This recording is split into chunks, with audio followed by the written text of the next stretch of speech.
श्री गणेशाय नमः। श्री शिवाय नमस्तुभ्यं।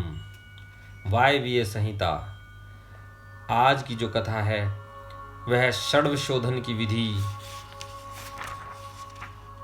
योग्य शिष्य के आचार्य पद पर अभिषेक का वर्णन, संस्कार के विविध प्रकारों का निर्देश और अंतर्याग अथवा मानसिक पूजा विधि का वर्णन आज हम आपको इस कथा में बताएंगे और मंत्र महात्म्य का वर्णन भी इस कथा में आपको बताएंगे। आप सभी शिव भक्तों से अनुरोध है कि वो चैनल को लाइक, सब्सक्राइब और शेयर करते रहें। कमेंट्स में अपनी हाजिरी हर हर महादेव लिखकर लगाते रहें। कल की कथा में हमने आपको पूजा का नियम, गुरु से दक्षिणा, मंत्र जप आदि के बारे में बताया था। आज की कथा इस प्रकार है। षड्व शोधन की विधि। उपमन्यु कहते हैं, यदुनंदन, इसके बाद गुरु शिष्य की योग्यता को देखकर उसके संपूर्ण बंधनों की निवृत्ति के लिए षड्व शोधन करें। कला, तत्व, भुवन, वर्ण, पद और मंत्र, ये ही संक्षेप से 6 अध्वा कहे गए हैं। निवृत्ति आदि जो 5 कलाएं हैं, निवृत्ति, प्रतिष्ठा, विद्या, शांति और शांतिता, ये 5 कलाएं हैं। उन्हें विद्वान पुरुष कलाध्वा कहते हैं। अन्य 5 अध्वा इन 5 कलाओं से व्याप्त है। शिव तत्व से लेकर भूमि पर्यंत जो 26 तत्व हैं उनको तत्वाध्वा कहा गया है। यह अध्वा शुद्ध और अशुद्ध के भेद से 2 प्रकार का है। आधार से लेकर उन्मना तक भुवनाध्वा कहा गया है। यह भेद और उपभेदों को छोड़कर 60 है। रुद्र स्वरूप जो 50 वर्ण हैं उन्हें वर्णाध्वा की संख्या दी गई है। पदों को पदाध्वा कहा गया है, जिसके अनेक भेद हैं। सब प्रकार के मंत्रों से मंत्राध्वा होता है, जो परम विद्या से प्राप्त व्याप्त है। जैसे तत्व नायक शिव की तत्वों में गणना नहीं होती, उसी प्रकार उस मंत्र नायक महेश्वर की मंत्राध्वा में गणना नहीं होती। कलाध्वा व्यापक है और अन्य अध्वा व्याप्त है। जो इस बात को ठीक ठीक नहीं जानता है वह अश्वशोधन का अधिकारी नहीं है। जिसने 6 प्रकार के अध्वा का रूप नहीं जाना वह उनके व्याप्य व्यापक भाव को समझ ही नहीं सकता है। इसलिए अध्वाओं के स्वरूप तथा उनके व्याप्य व्यापक भाव को ठीक ठीक जानकर ही अध्वशोधन करना चाहिए। पूर्ववत कुंड और मंडल निर्माण का कार्य वहां करके पूर्व दिशा में 2 हाथ लंबा चौड़ा कलश मंडल बनावे। तत्पश्चात शिवाचार्य शिष्य सहित स्नान और नित्य कर्म करके मंडल में प्रविष्ट हो पहले की ही भांति शिव की पूजा करें। फिर वहां लगभग 4 सेर चावल से तैयार की गई खीर में से आधा प्रभु को नैवेद्य लगा दें और शेष खीर को होम के लिए रखें। पूर्व दिशा की ओर बने हुए अनेक रंगों से अलंकृत मंडल में गुरु 5 कलशों की स्थापना करें। 4 को तो चारों दिशाओं में रखे और 1 को मध्य भाग में। उन कलशों पर मूल मंत्र के नमः शिवाय इन 5 अक्षरों को बिंदु और नाद से युक्त करके उनके द्वारा कल्प विधि का ज्ञाता गुरु ईशान आदि ब्रह्मों की स्थापना करें। मध्यवर्ती कलश पर ओम नमः ईशानाय नमः, ईशानाम स्थापयामि कहकर ईशान की स्थापना करें। पूर्ववर्ती कलश पर ओम मम तत्पुरुषाय नमः, तत्पुरुषम स्थापयामि कहकर तत्पुरुष की दक्षिण कलश पर ओम शिव अघोराय नमः, अघोरम स्थापयामि कहकर अघोर की वाम या उत्तर भाग में रखे हुए कलश पर ओम वामदेवाय नमः, वामदेवम स्थापयामि कहकर वामदेव की तथा पश्चिम के कलश पर ओम यम सधोजाताय नमः, सधोजातम स्थापयामि कहकर सधोजात की स्थापना करें। तदंतर रक्षा विधान करके मुद्रा बांधकर कलशों को अभिमंत्रित करें। इसके बाद पूर्ववत शिवाग्नि में होम आरंभ करें। पहले होम के लिए जो आधी खीर रखी गई थी उसका हवन करके शेष भाग शिष्य को खाने के लिए दें। पहले की भांति मंत्रों का तर्पणांत कर्म करके पूर्ण आहुति होम करने के पश्चात प्रदीपन कर्म करें। प्रदीपन कर्म में ओम हूम नमः शिवाय फट्ट स्वाहा का उच्चारण करके क्रमशः हृदय आदि अंगों को 3-3 आहुतियां देनी चाहिए। अंगों में हृदय, सिर, शिखा, कवच, नेत्रत्य और अस्त्र, इन 6 की गणना है। इनमें से एक एक अंगों को 3-3 बार मंत्र पढ़कर 3-3 आहुतियां देनी चाहिए। इन सब के स्वरूप का तेजस्विनी रूप में चिंतन करना चाहिए। इसके बाद ब्राह्मण की कुमारी कन्या के द्वारा काते हुए सफेद सूत को एक बार त्रिगुण करके पुनः त्रिगुण करें। फिर उस सूत्र को अभिमंत्रित करके उसका एक छोर शिष्य की शिखा के अग्र भाग में बांध दें। शिष्य सिर ऊंचा करके खड़ा हो जाए। उस अवस्था में वह सूत उसके पैर के अंगूठे तक लटकता रहे। सूत को इस तरह लटकाकर उसमें सुषुम्ना नाड़ी की संयोजना करे। फिर मंत्रज्ञ गुरु शांत मुद्रा के साथ मूल मंत्र से 3 आहुति का होम करके उस नाड़ी को लेकर उस सूत्र में स्थापित करें। फिर पूर्वतः फूल फेंककर शिष्य के हृदय में ताड़न करें और उससे चैतन्य को लेकर 12 आहुतियों के पश्चात शिव को निवेदित कर उस लटकते हुए सूत्र को एक सूत से जोड़ें और होम फट्ट मंत्र से रक्षा करके उस सूत को शिष्य के शरीर में लपेट दें। फिर यह भावना करें कि शिष्य का शरीर मूलत्रय में पाश है, भोग और भोग्यत्व ही इसका लक्षण है। यह विषय इंद्रिय और देह आदि का जनक है। तदंतर शांतिता आदि 5 कलाओं को जो आकाश आदि तत्व रूपिणी है उस सूत्र में उनके नाम ले लेकर जोड़ना चाहिए। यथा व्योम रूपिणी शांतिता कलाम योजयामी, वायु रूपिणी शांति कलाम योजयामी, तेजो रूपिणी विद्या कलाम योजयामी, जल रूपिणी प्रतिष्ठा कलाम योजयामी, पृथ्वी रूपिणी निवर्ति कलाम योजयामी इति। इस तरह इन कलाओं का योजन करके उनके नाम के अंत में नमः जोड़कर इनकी पूजा करें। यथा शांति कलाये नमः, शांति कलाये नमः इत्यादि, अथवा आकाश आदि के बीजभूत हम, यम, रम, वम, लम मंत्रों द्वारा या पंचाक्षर के 5 अक्षरों में नाद बिंदु का योग करके बीज रूप हुए उन मंत्राक्षरों द्वारा क्रमशः पूर्वोक्त कार्य करके तत्व आदि में मलादि पाशों की व्याप्ति का चिंतन करें। इसी तरह मलादि पाशों में भी कलाओं की व्याप्ति देखें। फिर आहुति करके उन कलाओं को संदीप्त करें। तदंतर शिष्य के मस्तक पर पुष्प से ताड़न करके उसके शरीर में लिपटे हुए सूत्र को मूल मंत्र के उच्चारण पूर्वक शांततीय पद में अंकित करें। इस प्रकार क्रमशः शांततीय से आरंभ करके निवर्ति कला पर्यंत पूर्वोक्त कार्य करके 3 आहुतियां देकर मंडल में पुनः शिव का पूजन करें। इसके बाद देवता के दक्षिण भाग में शिष्य को कुशयुक्त आसन पर मंडल में उत्तराभिमुख बिठाकर गुरु होमा वशिष्ठ चरु उसे दें।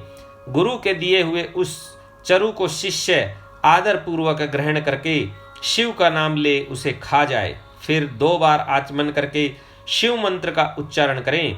इसके बाद गुरु दूसरे मंडल में शिष्य को पंचगव्य दे। शिष्य भी अपनी शक्ति के अनुसार उसे पीकर 2 बार आचमन करके शिव का स्मरण करें। इसके बाद गुरु शिष्य को मंडल में पूर्ववत बिठाकर उसे शास्त्रोक्त लक्षण से युक्त दंत धावन दे। शिष्य पूर्व या उत्तर की ओर मुंह करके बैठे और मौन हो उस दांतों के कोमल अग्रभाग द्वारा अपने दांतों की शुद्धि करे। फिर उस दांतों को धोकर फेंक दे और कुल्ला करके मुंह हाथ धोकर शिव का स्मरण करे। फिर गुरु की आज्ञा पाकर शिष्य हाथ जोड़े हुए शिव मंडल में प्रवेश करें। उस फेंके हुए दांतों को यदि गुरु ने पूर्व, उत्तर या पश्चिम दिशा में अपने सामने देख लिया तब तो मंगल है, अन्यथा अन्य दिशाओं में देखने पर अमंगल होता है। यदि निंदित दिशा की ओर वह दिख जाए तो उसके दोष की शांति के लिए गुरु मूल मंत्र से 108 या 54 आहुतियों का होम करे। तत्पश्चात शिष्य का स्पर्श करके उसके कान में शिव नाम का जप करके महादेव जी के दक्षिण भाग में शिष्य को बिठाएं। वहां नूतन वस्त्र पर बिछे हुए कुश के अभिमंत्रित आसन पर पवित्र हुआ शिष्य मन ही मन शिव का ध्यान करते हुए पूर्व की ओर सिरहाना करके रात में सोए। शिखा में सूत बांधे हुए उस शिष्य की शिखा को शिखा से ही बांधकर गुरु नूतन वस्त्र द्वारा हुंकार उच्चारण करके उसे ढक दें। फिर शिष्य के चारों ओर भस्म, तिल और सरसों से 3 रेखा खींचकर फट्ट मंत्र का जप करके रेखा के बाह्य भाग में दिक्पालों के लिए बलि दें। शिष्य भी उपवास पूर्वक वहां रात में सोया रहे और सवेरा होने पर उठकर अपने देखे हुए सोपन की बातें गुरु को बताए। यह अध्याय समाप्त हुआ। अगला पुनः षड शोधन की विधि। उपमन्यु कहते यदुनंदन, तदंतर गुरु की आज्ञा ले शिष्य स्नान आदि संपूर्ण कर्म को समाप्त करके शिव का चिंतन करता हुआ हाथ जोड़ शिव मंडल के समीप जाए। इसके बाद पूजा के सिवा पहले दिन का शेष सारा कृत्य नेत्र बंधन पर्यंत कर लेने के अनंतर गुरु उसे मंडल का दर्शन कराएं। आंख में पट्टी बंधे रहने पर शिष्य कुछ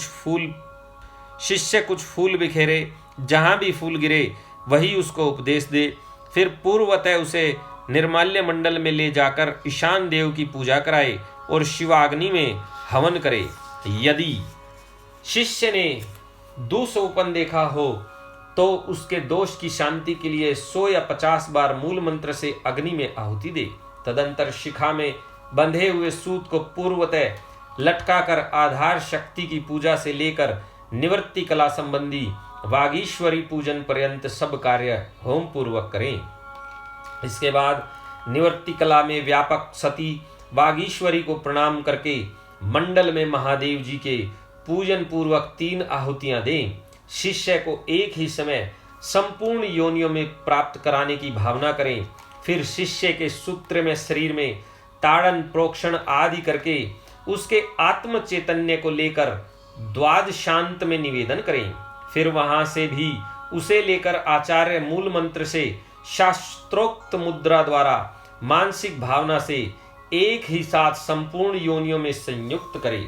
देवताओं की 8 जातियां हैं। त्रियक योनियों, पशु पक्षियों की 5 और मनुष्यों की 1 जाति, इस प्रकार कुल 14 योनियां हैं।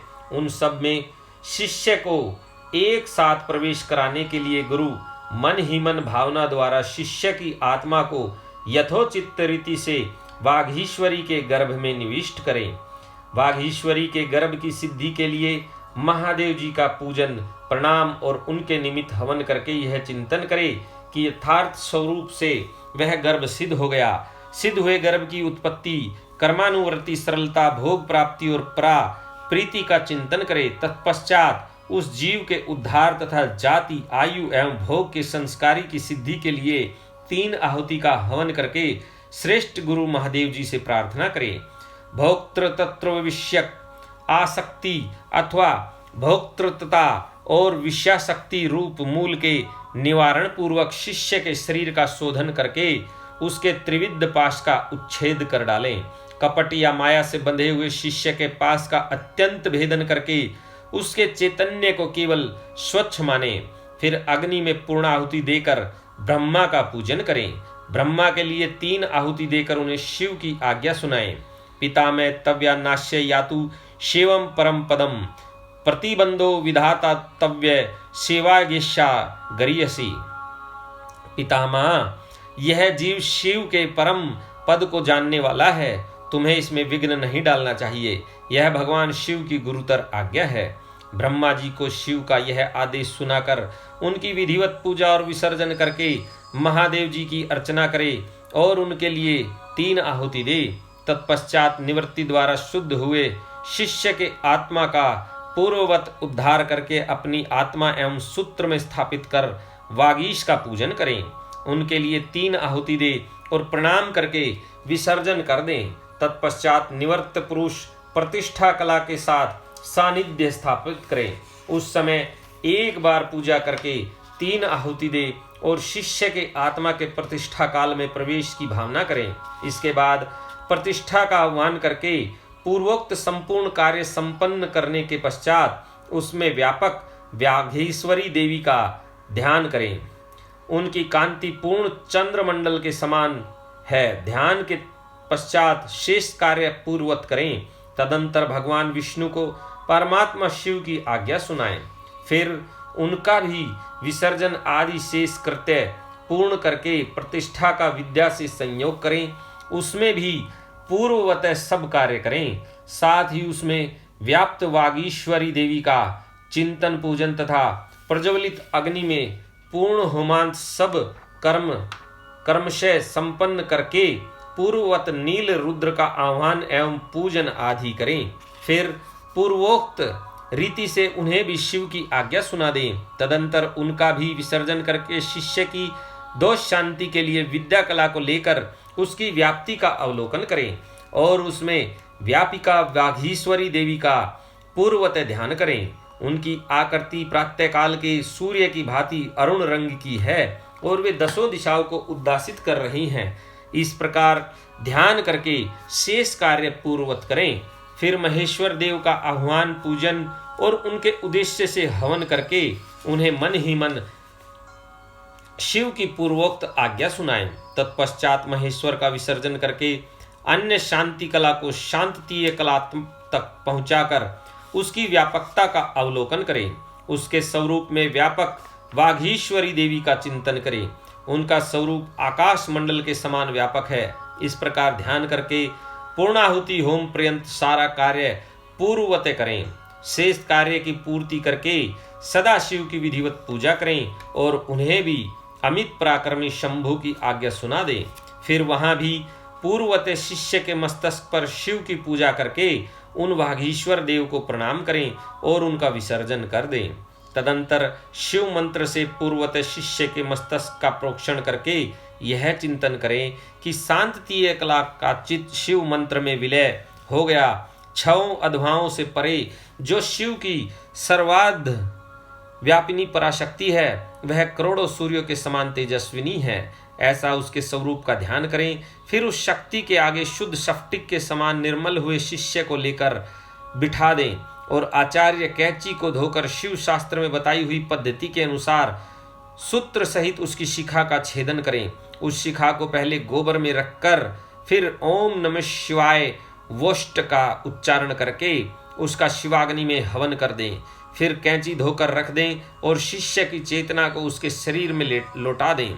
इसके बाद जब शिष्य स्नान आचमन और स्वस्ति वाचन कर ले तब उसे मंडल के निकट ले जाएं और शिव को दंडवत प्रणाम करके क्रियालोप जनित दोष की शुद्धि के लिए यथोचित रीति से पूजा करें। तदंतर वाचक मंत्र का धीरे धीरे उच्चारण करके अग्नि में 3 आहुतियां दे। फिर मंत्र वैकल्प जनित दोष की शुद्धि के लिए देवेश्वर शिव का पूजन करके मंत्र का मानसिक उच्चारण करते हुए अग्नि में 3 आहुतियां दे। वहां मंडल में विराजमान अम्बा पार्वती सहित शंभु की समाराधना करके 3 आहुतियों का हवन करने के पश्चात गुरु हाथ जोड़ इस प्रकार प्रार्थना करें। भगवत संग प्रसादेन शुद्धिरस्य षडधुन कर्ता तस्मात् परम धाम गम्येनम तव्याम्यहम। भगवान आपकी कृपा से इस शिष्य की षड्व शुद्धि की गई, अतः अब आप इसे अपने अविनाशी परम धाम में पहुंचाइए। इस तरह भगवान से प्रार्थना कर नाड़ी संधान पूर्वक पूर्ववत पूर्णाहुति होम पर्यंत कर्म का संपादन करके भूत शुद्धि करें। स्थिर तत्व पृथ्वी, अस्थिर तत्व वायु, शीत तत्व जल, उष्ण तत्व अग्नि तथा व्यापकता एवं एकता रूप आकाश तत्व का भूत शुद्धि कर्म में चिंतन करें। यह चिंतन उन भूतों के शुद्धि के उद्देश्य से ही करना चाहिए।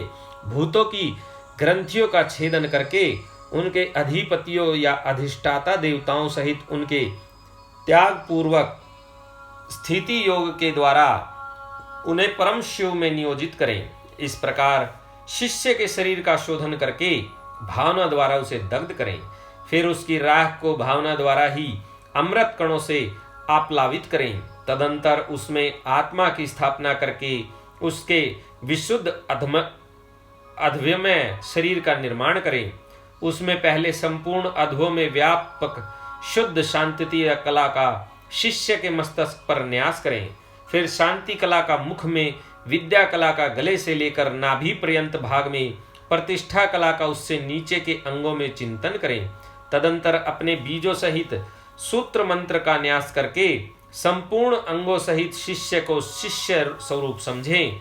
फिर उसके हृदय कमल में महादेव जी का आह्वान करके पूजन करें। गुरु को चाहिए कि शिष्य में भगवान शिव के स्वरूप की नित्य उपस्थिति मानकर शिव के तेज से तेजस्वी हुए उस शिष्य के अणिमा आदि गुणों का भी चिंतन करें। फिर भगवान शिव से आप प्रसन्न हो ऐसा कहकर अग्नि में 3 आहुतियां दें। इसी प्रकार पुनः शिष्य के लिए निम्नांकित गुणों का ही उत्पादन करें। सर्वज्ञता, तृप्ति आदि अंतर्रहित बोध, अलुप्त शक्तिमता, स्वतंत्रता और अनंत शक्ति, इन गुणों की उसमें भावना करें। इसके बाद महादेव जी की से आज्ञा लेकर उन देवेश्वर का मन ही मन चिंतन करते हुए सधोजात आदि कलशों द्वारा क्रमशः शिष्य का अभिषेक करें। तदंतर शिष्य को अपने पास बिठाकर पूर्ववत शिव की अर्चना करके उनकी आज्ञा लें। उस शिष्य को शैवी विद्या का उपदेश करें। उस शैवी विद्या के आदि में ओंकार हो, वह उस ओंकार से ही संपुटित हो और उसके अंत में नमः लगा हुआ हो। वह विद्या शिव और शक्ति दोनों से संयुक्त हो। यथा ओम ओम नमः शिवाय ओम नमः। इसी तरह शक्ति विद्या का भी उपदेश करें। यथा ओम ओम नमः शिवाये ओम नमः। इन विद्याओं के साथ ऋषि छंद, देवता शिवा और शिव की शिव रूपता, आवरण पूजा तथा शिव संबंधी आसनों का भी उपदेश दें। तत्पश्चात देवेश्वर शिव का पुनः पूजन करके कहें, भगवान मैंने जो कुछ किया है वह सब आप सब सुकृत रूप कर दें। इस तरह भगवान शिव से निवेदन करना चाहिए। तदंतर शिष्य सहित गुरु पृथ्वी पर दंड की भांति गिरकर महादेव जी को प्रणाम करें। प्रणाम के अंतनंतर उस मंडल से और अग्नि से भी उनका विसर्जन कर दें। इसके बाद समस्त पूजनीय सदस्यों का क्रमशः पूजन करना चाहिए। सदस्यों और ऋषित्वजों की अपने वैभव के अनुसार सेवा करनी चाहिए। साधक यदि अपना कल्याण चाहे तो धन खर्च करने में कंजूसी न करे। यह अध्याय समाप्त हुआ। अगला अध्याय है साधक संस्कार और मंत्र महात्म्य का वर्णन। उपमन्यु कहते हैं, यदुनंदन अब मैं साधक संस्कार और मंत्र महात्म्य का वर्णन करूंगा। इस बात की सूचना मैं पहले दे चुका हूं। पूर्वतः मंडल में कलश पर स्थापित महादेव जी की पूजा करने के पश्चात हवन करें। फिर नंगे सिर शिष्य को उस मंडल के पास भूमि पर बिठावें। पूर्णाहुति होम पर्यंत सब कार्य पूर्वतः करके मूल मंत्र से 100 आहुतियां दें। श्रेष्ठ गुरु कलशों से मूल मंत्र के उच्चारण पूर्वक तर्पण करके संदीपन कर्म करें। फिर कर्मशः पूर्वोक्त कर्मों का संपादन करके अभिषेक करें। तत्पश्चात गुरु शिष्य को उत्तम मंत्र दे। वहां विद्योपदेशांत सब कार्य विस्तार पूर्वक संपादित करके पुष्पयुक्त जल से शिष्य के हाथ पर शैवी विद्या को समर्पित करें और इस प्रकार कहे, तवे ही कामुष्यो सर्व सिद्धि फल प्रदय भवतेश महामंत्र प्रसादात परमेष्ठिन। सौम्य, यह महामंत्र परमेश्वर शिव के कृपा प्रसाद से तुम्हारे लिए अहिलौकिक तथा परलौकिक संपूर्ण सिद्धियों के फल को देने वाला हो। ऐसा कह महादेव जी की पूजा करके उनकी आज्ञा ले गुरु साधक को साधन और शिव योग का उपदेश दे। गुरु के उस उपदेश को सुनकर मंत्र साधक शिष्य उनके सामने ही विनियोग करके मंत्र साधन आरंभ करें। मूल मंत्र के साधन को पुरश्चरण कहते हैं, क्योंकि विनियोग नामक कर्म सबसे पहले आचरण में लाने योग्य है। यही पुरश्चरण शब्द की व्युत्पत्ति है। मुमुक्षु के लिए मंत्र साधन अत्यंत कर्तव्य है, क्योंकि किया हुआ मंत्र साधन इहलोक और परलोक में साधक के लिए कल्याणदायक होता है। शुभ दिन और शुभ देश में निर्दोष समय में दांत और नख साफ करके अच्छी तरह स्नान करें और पूर्वकालिक कृत्य पूर्ण करके यथा प्राप्त गंध, पुष्पमाला तथा आभूषणों से अलंकृत हो, सिर पर पगड़ी रख दुपट्टा ओढ़ पूर्णतः श्वेत वस्त्र धारण कर देवालय में, घर में या और किसी पवित्र तथा मनोहर देश में पहले से अभ्यास में लाए गए सुखासन से बैठकर शिव शास्त्रोक्त पद्धति के अनुसार अपने शरीर को शिव रूप बनाएं। फिर देव देवेश्वर नकुलीश्वर शिव का पूजन करके उन्हें खीर का नैवेद्य अर्पित करें।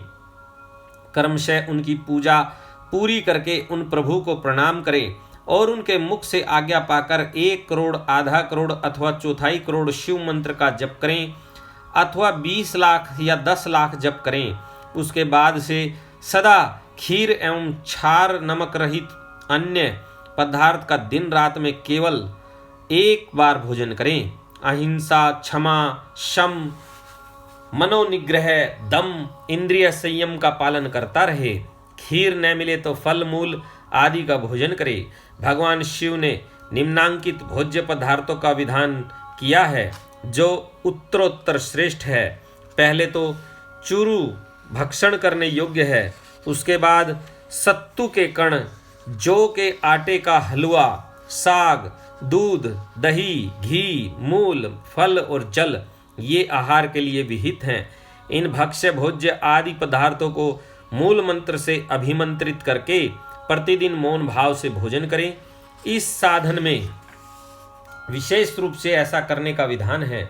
व्रती को चाहिए कि 108 मंत्र से अभिमंत्रित किए हुए पवित्र जल से स्नान करें अथवा नदी नद के जल को यथाशक्ति मंत्र जप के द्वारा अभिमंत्रित करके अपने शरीर का प्रोक्षण कर लें। प्रतिदिन तर्पण करें और शिवाग्नि में आहुति दें। हवनीय पदार्थ 7, 5 या 3 द्रव्यों के मिश्रण से तैयार करें अथवा केवल धृत से ही आहुति दें। जो शिव भक्त साधक इस प्रकार भक्ति भाव से शिव की साधना या आराधना करता है उसके लिए इहलोक और परलोक में कुछ भी दुर्लभ नहीं है। अथवा प्रतिदिन बिना भोजन किए ही एकाग्र चित्त हो 1 सहस्त्र मंत्र का जप किया करें। मंत्र साधना के बिना कुछ भी जो ऐसा करता है उसके लिए न तो कुछ दुर्लभ है और न कहीं उसका अमंगल ही होता है। वह इस लोक में विद्या, लक्ष्मी तथा सुख पाकर अंत में मोक्ष प्राप्त कर लेता है। साधन विनियोग तथा नित्य निमित्त कर्म से क्रमशः जल से, मंत्र से और भस्म से भी स्नान करके पवित्र शिखा बांधकर यज्ञोपवीत धारण कर कुश की पवित्री हाथ में ले ललाट में त्रिपुंड लगाकर रुद्राक्ष की माला लिए पंचाक्षर मंत्र का जप करना चाहिए। यह अध्याय समाप्त हुआ। अगला है योग शिष्य के आचार्य पद पर अभिषेक का वर्णन तथा संस्कार के विविध प्रकारों का निर्देश। उपमन्यु कहते हैं, यदुनंदन, जिसका इस प्रकार संस्कार किया गया हो और जिसने पाशुपत व्रत का अनुष्ठान पूरा कर लिया हो, वह शिष्य यदि योग्य हो तो गुरु उसका आचार्य पद पर अभिषेक करें। योग्यता न होने पर न करें। इस अभिषेक के लिए पूर्ववत मंडल बनाकर परमेश्वर शिव की पूजा करें। फिर पूर्वतः 5 कलशों की स्थापना करें। इनमें 4 तो चारों दिशाओं में हो और 5वां मध्य में हो।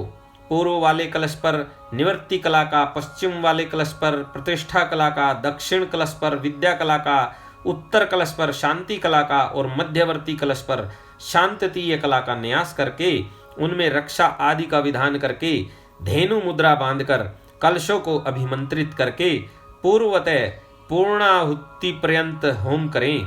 फिर नंगे सिर शिष्य को मंडल में ले आकर गुरु मंत्रों का तर्पण आदि करें और पूर्णाहुति पर्यंत हवन एवं पूजन करके पूर्वतः देवेश्वर की आज्ञा ले शिष्य को अभिषेक के लिए ऊंचे आसन पर बिठाएं।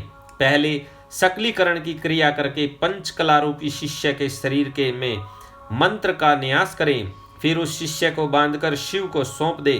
तदंतर निवृत्ति कला आदि से युक्त कलशों को क्रम से उठाकर शिष्य का शिव मंत्र से अभिषेक करे। अंत में मध्यवर्ती कलश के जल से अभिषेक करना चाहिए। इसके बाद शिव भाव को प्राप्त हुए आचार्य शिष्य के मस्तक पर शिव हस्त रखे और उसे शिवाचार्य की संज्ञा दे। तदंतर उसको वस्त्राभूषणों से अलंकृत करके शिव मंडल में महादेव जी की आराधना करके 108 आहुति एवं पूर्ण आहुति दे।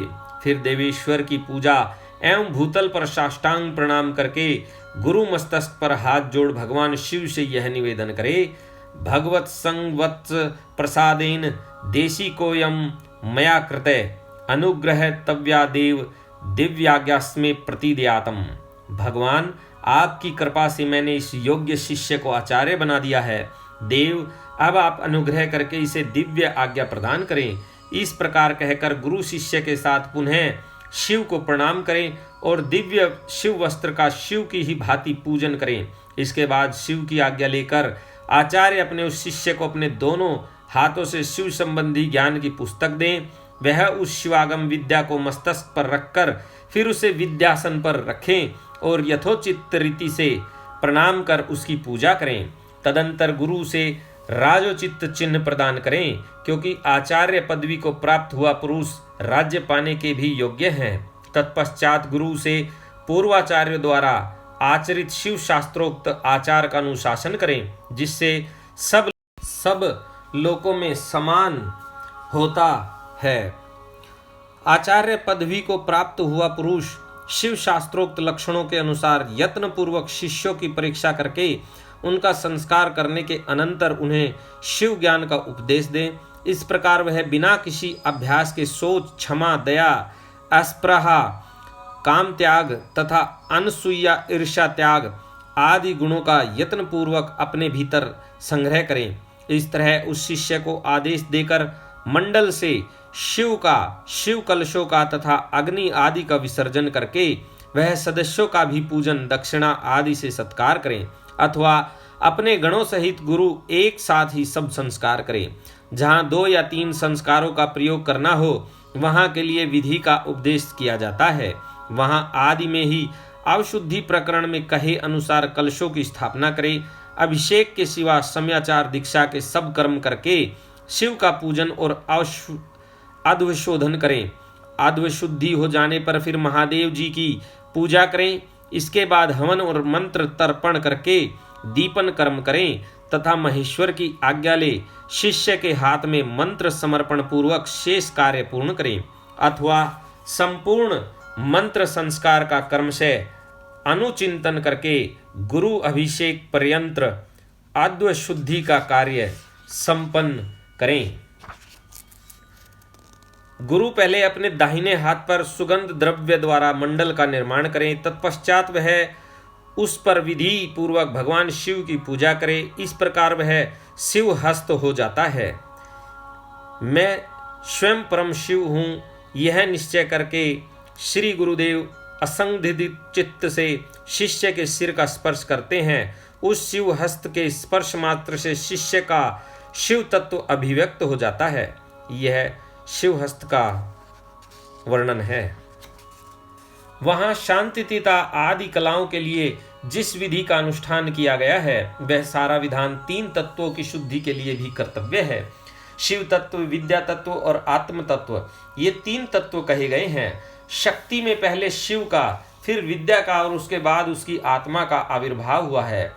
शिव से शांतितीयताध्वा व्याप्त है, उससे शांति कलाध्वा, उससे विद्या कलाध्वा, विद्या से परिशिष्ट प्रतिष्ठा कलाध्वा और उससे निवृत्ति कलाध्वा व्याप्त है। शिव शास्त्र के पारंगत मनीषी पुरुष मंत्र मूलक शांभव शिव संस्कार को दुर्लभ मानकर शाक्त संस्कार का प्रतिपादन करते हैं। श्री कृष्ण, इस प्रकार मैंने तुम्हें से संपूर्ण यह चतुर्विध संस्कार कर्म का वर्णन किया। अब और क्या सुनना चाहते हो? यह अध्याय यहाँ पर समाप्त हुआ। 20वें अध्याय की कथा हमने आपको सुना दी। अगला अध्याय अंतर्याग अथवा मानसिक पूजा विधि का वर्णन। तदंतर श्री कृष्ण के पूछने पर नित्य निमित्तिक कर्म तथा न्यास का वर्णन करने के पश्चात उपमन्यु बोले, अब मैं पूजा के विधान का संक्षेप से वर्णन करता हूँ। इससे शिव शास्त्र में शिव ने शिवा के प्रति कहा है, मनुष्य अग्निहोत्र पर्यंत अंतर्याग का अनुष्ठान करके पीछे बहियार्ग बाह्य पूजन करें। उसकी विधि इस प्रकार है। अंतर्याग में पहले पूजा द्रव्यों को मन से कल्पित और शुद्ध करके गणेश जी का विधि पूर्वक चिंतन एवं पूजन करे। तत्पश्चात दक्षिण और उत्तर भाग में क्रमशः नंदीश्वर और सुयसा की आराधना करके विद्वान पुरुष मन से उत्तम आसन की कल्पना करें। सिंहासन, योगासन अथवा तीनों तत्वों से युक्त निर्मल पद्मासन की भावना करें। उसके ऊपर सर्व मनोहर सांब शिव का ध्यान करें। वे शिव समस्त शुभ लक्षणों से युक्त और संपूर्ण अवयवों से शोभायमान हैं। वे सबसे बढ़कर हैं और समस्त आभूषण उनकी शोभा बढ़ाते हैं। उनके हाथ पैर लाल हैं। उनका मुस्कुराता हुआ मुख कुंद और चंद्रमा के समान शोभा पाता है। उनकी अंग कांति शुद्ध स्फटिक के समान निर्मल है। 3 नेत्र प्रफुल्ल कमल की भांति सुंदर हैं। 4 भुजाएं उत्तम अंग और मनोहर चंद्रकला का मुकुट धारण किए भगवान हर अपने 2 हाथों में वरद तथा अभय की मुद्रा धारण करते हैं और शेष 2 हाथों में मृग मुद्रा एवं टंक लिए हुए हैं। उनकी कलाई में सर्पों की माला कड़े का काम देती हैं। गले के भीतर मनोहर नील चिन्ह शोभित होता है। उनकी कहीं कोई उपमा नहीं है। वे अपने अनुगामी सेवकों तथा आवश्यक उपकरणों के साथ विराजमान हैं। इस तरह ध्यान करके उनके वाम भाग में महेश्वरी शिवा का चिंतन करके शिवा की अंग कांति प्रफुल्ल कमल दल के समान परम सुंदर है। उनके नेत्र बड़े बड़े हैं। मुख पूर्ण चंद्रमा के समान सुशोभित है। मस्तक पर काले काले घुंघराले केश शोभा पाते हैं। वे नील उत्पल दल के समान कांतिमती हैं। मस्तक पर अर्ध चंद्र का मुकुट धारण करती हैं। उनके पीन पेयोधर अत्यंत गोल घनीभूत ऊंचे और स्निग्ध हैं। शरीर का मध्य भाग कृश है। नितंब भाग स्थूल है। वे महीन पीले वस्त्र धारण किए हुए हैं। संपूर्ण आभूषण उनकी शोभा बढ़ाते हैं। ललाट पर लगे हुए सुंदर तिलक से उनका सौंदर्य और खिल उठा है। विचित्र फूलों की माला से गुम्फित केशपाश उनकी शोभा बढ़ाते हैं। उनकी आकृति सब ओर से सुंदर और सुडोल है। मुख लज्जा से कुछ कुछ झुका है। वे दाहिने हाथ में शोभाशाली स्वर्ण में कमल धारण किए हुए है और दूसरे हाथ को दंड की भांति सिंहासन पर रखकर उसका सहारा ले उस महान आसन पर बैठी हुई है। शिवा देवी समस्त पाशों का छेदन करने वाली साक्षात सच्चिदानंद स्वरूपिणी है। इस प्रकार महादेव और महादेवी का ध्यान करके शुभ एवं श्रेष्ठ आसन पर संपूर्ण उपचारों से युक्त भाव में पुष्पों द्वारा उनका पूजन करें अथवा उपयुक्त वर्णन के अनुसार प्रभु शिव की एक मूर्ति बना लें। उसका नाम शिव या सदाशिव हो। दूसरी मूर्ति शिवा की होनी चाहिए। उसका नाम महेश्वरी षड्विंश का अथवा श्रीकण हो। फिर आपने अपने ही शरीर की भांति मूर्ति में मंत्र न्यास आदि करके उस मूर्ति में सत असत से परे मूर्तिमान परम शिव का ध्यान करें। इसके बाद बाह्य पूजन के ही कर्म से मन से पूजा संपादित करें। तत्पश्चात समिधा और घी आदि से नाभि में होम की भावना करें। तदंतर भ्रूमध्य में शुद्ध दीप शिखा के समान आकार वाले ज्योतिर्मय शिव का ध्यान करें। इस प्रकार अपने अंग में अथवा स्वतंत्र विग्रह में शुभ ध्यान योग के द्वारा अग्नि में होम पर्यंत सारा पूजन करना चाहिए। यह विधि सर्वत्र ही समान है। इस तरह ध्यान में आराधना का सारा कर्म समाप्त करके महादेव जी का शिवलिंग में वेदी पर अथवा अग्नि में पूजन करें। यह अध्याय यहाँ पर समाप्त हुआ। यहाँ तक हमने आपको 23 अध्याय तक की कथा सुना दी है। आज की कथा को हम यहीं पर विराम करते हैं। इससे जो अगली कथा होगी वह पूरी शिव पुराण का निचोड़ होगा। उसमें वायवीय संहिता में जो शिव पूजन की विधि बताई गई है वह आपको हम बताएंगे। इसलिए आप सभी भक्तों से निवेदन है कि आप कथा को बहुत ध्यान से सुने और ये कथा सबको सुनाएं ताकि सब अपने जीवन में कल्याण कर लें। शिव पूजन की विशेष विधि जो शिव पुराण में बताई गई है तथा शिव भक्ति की महिमा, यह सब हम आपको अपनी अगली वीडियो में आपको सुनाएंगे। इसलिए अब जो भी भक्त इस कथा को सुन रहा है तथा जो भी इसको किसी को बताए, यह जो कथा है यह बहुत ही उत्तम और उच्च कोटि की कथा है। इस कथा को सुनने पर भगवान शिव अपनी परम कृपा अपने भक्त पर बरसाते हैं।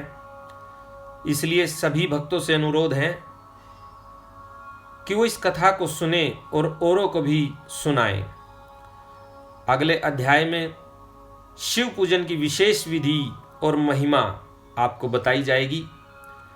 यह बहुत ही लाभदायक है हमारे जीवन के लिए, क्योंकि अंत में जब हमारे शरीर की मुक्ति होगी तो सभी लोग मोक्ष की कामना करते हैं कि प्रभु हमारा पुनः जन्म न हो, हमें इस सांसारिक बंधन से मुक्त कर दो। इसलिए शिव पूजन की विधि बहुत जरूरी है सुनना। भगवान शिव को खुश कर लोगे तो जीवन का उद्धार कर लोगे। इसलिए सभी भक्तों से अनुरोध है कि कथा को ध्यानपूर्वक सुनना। इसी के साथ श्री शिवाय नमस्तुभ्यम, श्री शिवाये नमस्तुभ्यम। भगवान शंकर आपकी मनोकामना पूर्ण करे।